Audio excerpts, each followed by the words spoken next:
यावर उपाय काय? यावर सद्य परिस्थितीमध्ये जर काही उपाय असेल तर तो आहे अतिघन लागवड, ज्याला आपण HDPS म्हणतो. तर अशा प्रकारे 15 क्विंटल उत्पन्नाच्या पुढे जायचे आपल्याला HDPS शिवाय पर्याय नाही. तुम्ही गूगल सर्च करा किंवा ChatGPT सर्च करा. जर कुठल्या लागवड पद्धतीमधून 15 क्विंटलपेक्षा पुढची उत्पन्न मिळत असेल तर ती अतिघन लागवड आहे आणि ती जेवढी लवकर स्वीकारू तेवढं आपलं चांगलं राहणार आहे. हवामान अनुकूल तंत्रज्ञान व खरीप हंगाम पूर्वनियोजन 2026 अंतर्गत आयोजित केलेल्या या विभागीय कार्यशाळेस उपस्थित व्यासपीठावरील सर्व आदरणीय मान्यवर आणि उपस्थित सर्व सन्माननीय अधिकारी वर्ग. कपाशी पीक हे महाराष्ट्रातलं एक महत्त्वाचं पीक आहे. जर आपण आकडेवारी पाहिली तर देशामध्ये 130 लाख हेक्टरवर कपाशी घेतला जातो आणि महाराष्ट्रामध्ये जवळपास 42 लाख हेक्टर क्षेत्रावर कपाशी आहे. मराठवाड्याचा विचार केला तर 14 लाख हेक्टरवर आजही कपाशी आहे. कपाशीचं क्षेत्र दरवर्षी कमी होतं आहे, तरीसुद्धा मराठवाड्यामध्ये 14 लाख हेक्टरवर कपाशी आहे. मित्रांनो, या बाबतीमध्ये जर त्याची उत्पादकता विचारात घेतली तर ऑस्ट्रेलियासारखा कंट्री आहे, चीनसारखा देश आहे. या देशाची उत्पादकता एकरी 20 क्विंटल कपाशी प्रति हेक्टरी आहे, या दोन्ही देशाची. दुसरा देश आहे अमेरिका, हा 12 ते 15 क्विंटल प्रति हेक्टरी काढतो. भारत सद्य परिस्थितीनुसार 5 क्विंटल प्रति हेक्टरी उत्पादकता आहे, म्हणजे 12.5 क्विंटल प्रति हेक्टरी. मग हे असं का आहे? त्याच देशामध्ये त्याची उत्पादकता जास्त आहे आणि आपल्याकडे कमी आहे, याचं कारण काय? सर्वप्रथम आपण बघूया की ऑस्ट्रेलिया आणि चीनमध्ये 20 क्विंटल प्रति हेक्टरी उत्पादकता का आहे. त्याच्या पाठीमागे 4 कारणं आहेत. पहिलं जे कारण आहे, तिथली कपाशी पूर्णपणे इरिगेटेड आहे, बागायती आहे. इथं पावसाचे खंड किंवा पावसाचा कमीपणा नाही आहे. दुसरं जे कारण आहे, संपूर्ण देशामध्ये अतिघन लागवड आहे, सघन लागवड आहे. त्या ठिकाणी काही हायब्रिड्सचा वापर आहे, काही ठिकाणी सरळ जातीचा वापर आहे, परंतु दोन्हीही देशामध्ये पूर्णपणे अतिघन लागवड आहे. आपल्या देशाचा जर विचार केला, महाराष्ट्राचा जर विचार केला तर एकरी 5,000 झाडांची संख्या आहे आपल्याकडे. अतिघनमध्ये 14,000 झाडं प्रति एकरी राहतात आणि हलक्या जमिनीचा जर विचार केला तर 25,000 झाडं प्रति एकरी अतिघन लागवडीमध्ये राहतात.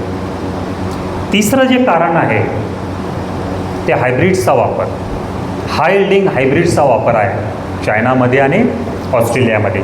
आणि चौथं कारण जे आहे, संपूर्ण कपाशी हा यांत्रिकीकरणाद्वारे त्या देशामध्ये पिकवला जातो. हे 4 कारणं 20 क्विंटल प्रति हेक्टरी म्हणजे 50 क्विंटल प्रति हेक्टरीच्या पाठीमागे आहे. आता आपण बघूया की आपल्या देशामध्ये हे उत्पादन किंवा उत्पादकता कमी आहे, त्याच्या पाठीमागे काय कारण आहेत? पहिलं जे कारण आहे ते आपल्या राज्यातली आणि देशातली जवळपास 65% कपाशी ही कोरडवाहू आहे. फक्त 35% लागवड ही बागायती आहे आणि त्यातल्या त्यात ड्रीपचा वापर हा अतिशय कमी आहे. त्याची आकडेवारी उपलब्ध नाही, परंतु फार कमी क्षेत्र या ड्रीप वर कपाशीचं येतं. दुसरं जे कारण आहे ते कीड रोगांचा प्रादुर्भाव. आपल्याकडे पिंक बोलवर्मचा अटॅक फार बऱ्याच ठिकाणी मोठा आहे आणि तो नियंत्रणात न येत असल्यामुळे त्याच्यामुळे सुद्धा उत्पन्नामध्ये घट येत आहे.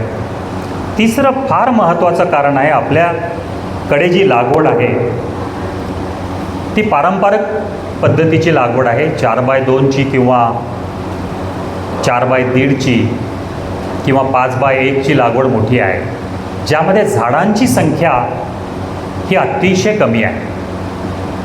म्हणजे ऑन ॲन ॲव्हरेज 5,000 झाडं आपल्याकडे प्रति एकरी आहे. चौथं जे कारण आहे ते आहे असंतुलित खताचा वापर. आपल्याकडे बेसल डोस दिला जात नाही. पेरणीच्या वेळेस आपण पेरणी करत असताना वापसा परिस्थितीवर करत असतो.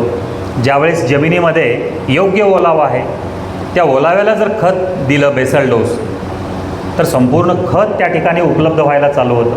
आपल्याला माहीत आहे पी आणि केचा डोस दिल्यानंतर 20व्या दिवशी उपलब्ध होतो. बेसल डोस नाही आपल्याकडे. फार कमी 20% शेतकरी बेसल डोस देत असतील. आपल्याकडे कपाशी पीक म्हटलं की पोटॅश जास्त लागतो. पोटॅशचा वापर कमी आहे आपल्याकडे. दुसरा मॅग्नेशियमचा वापर कमी आहे, बोरॉनचा वापर कमी आहे आणि झिंकचा वापर कमी आहे. हे तिन्हीही मूलद्रव्ये कपाशी पिकाच्या उत्पादकतेच्या दृष्टीने आपल्याला ज्यावेळेस कपाशीची उत्पादकता 10 क्विंटल प्रति एकरीच्या वर बघायची आहे त्यावेळेस झिंकला महत्त्व आहे, बोरॉनला महत्त्व आहे, मॅग्नेशियमला महत्त्व आहे. आणि शेवटचं कारण जे आहे ते लेट सोई, उशिरा पेर. फार कमी शेतकऱ्यांची पेर ही लवकर होते. उशिरा पेर झाली की ऑक्टोबर नोव्हेंबर हे जे महिने आहेत या महिन्यामध्ये पिंक बोलवर्मचा अटॅकचा मोठ्या प्रमाणावर वाढायला चालू होतं. तर असे 5 कारणं आहेत ज्यामुळे महाराष्ट्राची उत्पादकता कपाशी पिकामध्ये कमी आहे. यावर उपाय काय?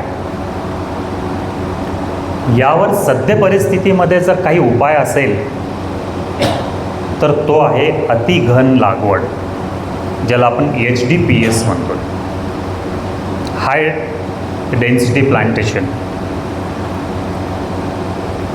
कॉटन संशोधन केंद्र नागपूर, कॉटन संशोधन केंद्र नांदेड या दोन्हीही संशोधन केंद्राच्या संशोधनामधून आता सिद्ध झालेलं आहे की महाराष्ट्रात आणि देशामध्ये आजची जी कापसाची उत्पादकता आहे ती जर दुप्पट करावायची असेल,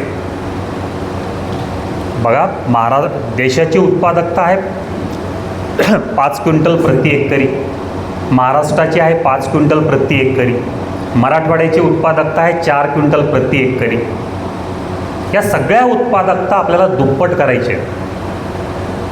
हे शक्य आहे आणि ते फक्त HDPSमुळेच शक्य आहे. आपल्याला पूर्ण लागवड फार झपाट्याने या अतिघन लागवडीखाली आणावी लागेल. आता ही अतिघन लागवड करायची म्हणजे आपल्याला नेमकं कोणत्या मुद्द्यावर प्रकाश टाकला पाहिजे या अनुषंगाने 5 सूत्र आहेत. ते सूत्र मी अतिशय कमी वेळेमध्ये सांगेन, ज्याच्यामुळे या सूत्रामुळे HDPS शक्य आहे आणि त्याची उत्पादकता ही 10 क्विंटल प्रति एकरी येणं सोपं आहे.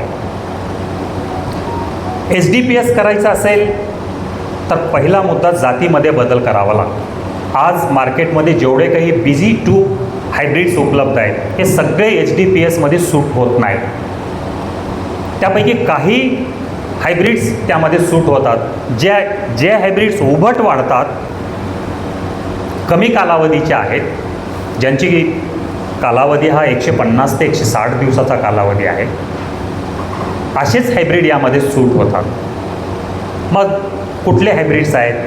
मी आपल्याला काही हायब्रिड्स सांगेन ज्यामध्ये नुझिविडू कंपनीचा अर्मिता, त्यानंतर विजेता आणि आध्या बीटी या तिन्हीही बीटी उभट वाढणाऱ्या आहेत आणि HDPSमध्ये अतिशय चांगल्या प्रकारे सूट होतात. त्यानंतर राशी सीड्सची राशी स्विफ्ट नावाची जात आहे, SWIFT स्विफ्ट, आणि दुसरी आहे RCH 929 BG2. या दोन्ही बीटी HDPSमध्ये सूट होतात. त्यानंतर वेदा सीड्सचा प्लॅटिनम BG2, यानंतर महिको सीड्सचे उपज BG2 आणि अजित सीड्सचा अजित 5 हे वाण HDPSमध्ये अतिशय चांगल्या प्रकारे फिट बसतात. आणि शेवटी अंकुर सीड्सचा जो कीर्ती नावाचा BG2 आहे तोही HDPSमध्ये अतिशय चांगल्या प्रकारे सूट होतो. मित्रांनो, या सगळ्या हायब्रिड्सची उंची 3.5 ते 4 फुटाच्या पुढे जात नाही. हे सगळे हायब्रिड 150 ते 160 दिवसामध्ये तयार होतात. नोव्हेंबरमध्ये हा कपाशी काढून आपण रबीचं पीक त्या ठिकाणी घेऊ शकतो. लवकर निघायला लागल्यामुळं पिंक बोलवर्मचा जो काही अटॅक आहे तो SDP-Sमध्ये अतिशय कमी राहण्याची शक्यता आहे. काळजी काय घ्यायची आपल्याला जातीचा वापर करत असताना? एखादी हायब्रिड्स चांगली उत्पादकता देते, त्याच्यामुळं दरवर्षी एकच हायब्रिड एका जमिनीवर न वापरता जर आपण ते चेंज करत राहिलो तर कीड व रोगांचा प्रादुर्भाव नियंत्रणात राहतो किंवा एखाद्या किडीचा प्रादुर्भाव आर्थिक नुकसान पातळीच्या पुढे सरकत नाही. दुसरा जो मुद्दा आहे या अनुषंगाने तो म्हणजे एकरी झाडांची संख्या किती राखायची आणि लागवडीचं अंतर काय ठेवायचं. मित्रांनो, पारंपरिक पद्धती आपल्या लक्षात घ्या. 4x1.5, 5x1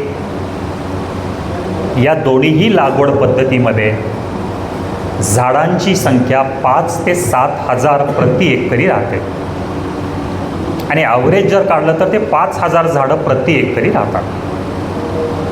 मग SDP-Sमध्ये कुठल्या अंतराची शिफारस केलेली आहे? SDP-Sमध्ये भारी जमिनीमध्ये 3x1 फूट या अंतराची शिफारस आहे, ज्यामध्ये 14,000 झाडं प्रति एकरी राहतात. SDP-Sमध्ये हलक्या जमिनीमध्ये सुद्धा कपाशीची शिफारस केलेली आहे. यामध्ये अंतर दिले 3x अर्धा फूट. यामध्ये झाडांची संख्या राहते 25,000 ते 28,000. ॲव्हरेजरित्या 25,000 झाडांची संख्या राहते. आता बघा गणित, थोडंसं मॅथमॅटिकल कॅल्क्युलेशन तुम्ही पण करून बघा. 5,000 झाडांची संख्या आहे पारंपरिक पद्धतीमध्ये. एका झाडावर ॲव्हरेजरित्या 40 बोंडाची संख्या मिळाली.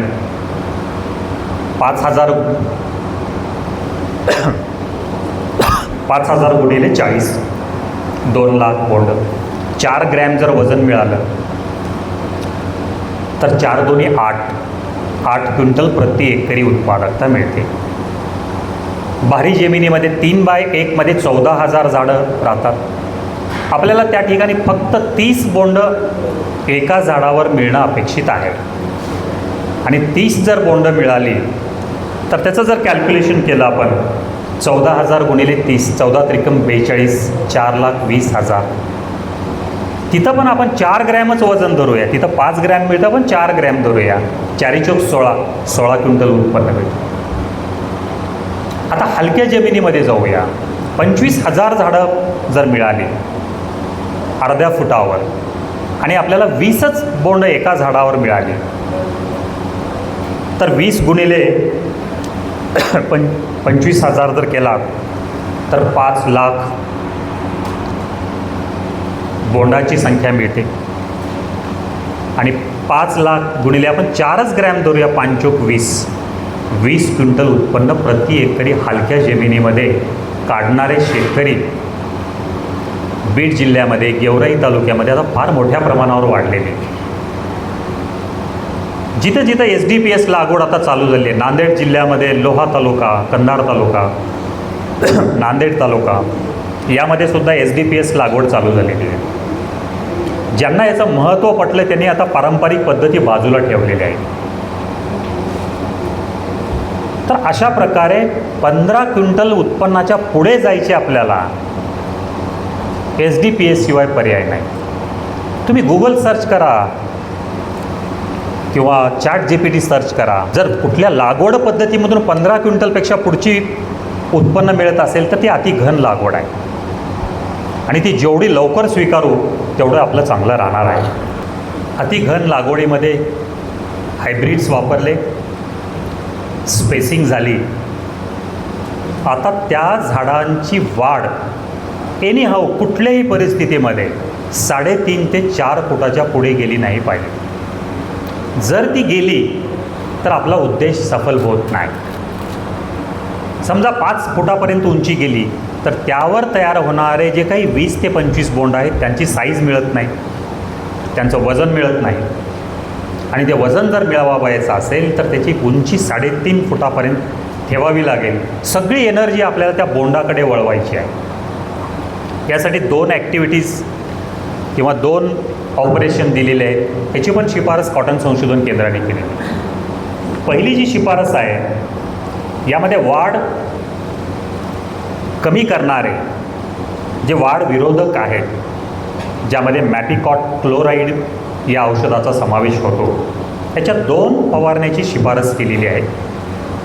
पहिली फवारणी लागवडीनंतर 50व्या दिवशी 10 मिली प्रति 10 लिटर पाणी याप्रमाणे मार्केटमध्ये हे चमत्कार या नावानं उपलब्ध आहे. ही पहिली फवारणी घ्यावयाची आहे. आणि दुसरी जी फवारणी आहे ती पहिल्या फवारणीनंतर 15 दिवसांनी म्हणजे 65 दिवसांनी 12 मिली प्रति 10 लिटर पाणी याप्रमाणे या चमत्कारचीच घ्यावयाची आहे. या 2 फवारण्याच्या माध्यमातून उंची 3.5 ते 4 फुटापर्यंत ठेवू शकतो. त्यानंतर 80-85वा दिवस आल्यानंतर तिथं जर आपण 2 इंचाचा शेंडा जर खोडला तर ह्याची उंची वाढत नाही आणि आपल्याला अगदी शेवटपर्यंत 3.5 ते 4 फूट अशी उंची या ठिकाणी ठेवता येते. चौथा जो मुद्दा आहे तो आहे संतुलित अन्नद्रव्य व्यवस्थापनाचा. यामध्ये मी सुरुवातीला सांगितल्याप्रमाणे संतुलित अन्नद्रव्य म्हणजे काय? जेव्हा पिकाची गरज ज्या अन्नद्रव्याची आहे तेव्हा देणे. या पिकामध्ये पोटॅशला फार महत्त्व आहे बोल डेव्हलपमेंट चांगली होण्यासाठी. पोटॅश आपण जेवढा संतुलितपणे वापरू तेवढं ह्याचं उत्पन्न चांगलं येणार आहे. या पिकामध्ये मॅग्नेशियम सुरुवातीच्या अवस्थेमध्ये लागतो, हे विसरता कामा नये. मधल्या अवस्थेमध्ये झिंक लागतो आणि बोंड तयार व्हायला लागले किंवा बोंडाची डेव्हलपमेंट व्हायला सुरुवात झाली की तिथं बोरॉन लागतो. हे 3 अन्नद्रव्ये त्या त्या वेळी योग्य वेळी पडले पाहिजे. मग हा डोस कसा दिला पाहिजे? लागवडीच्या वेळेस बेसल डोस जो आहे तो आपण 10-26-26 किंवा 9-24-24 या खताच्या माध्यमातून द्यायचा असेल तर 2 बॅग प्रति एकरी पेरून द्यावयाच्या आहेत. DAPच्या माध्यमातून द्यायचं असेल तर DAP 1 बॅग अधिक 40 किलो म्युरेट ऑफ पोटॅश प्रति एकरी द्यावायचा आहे.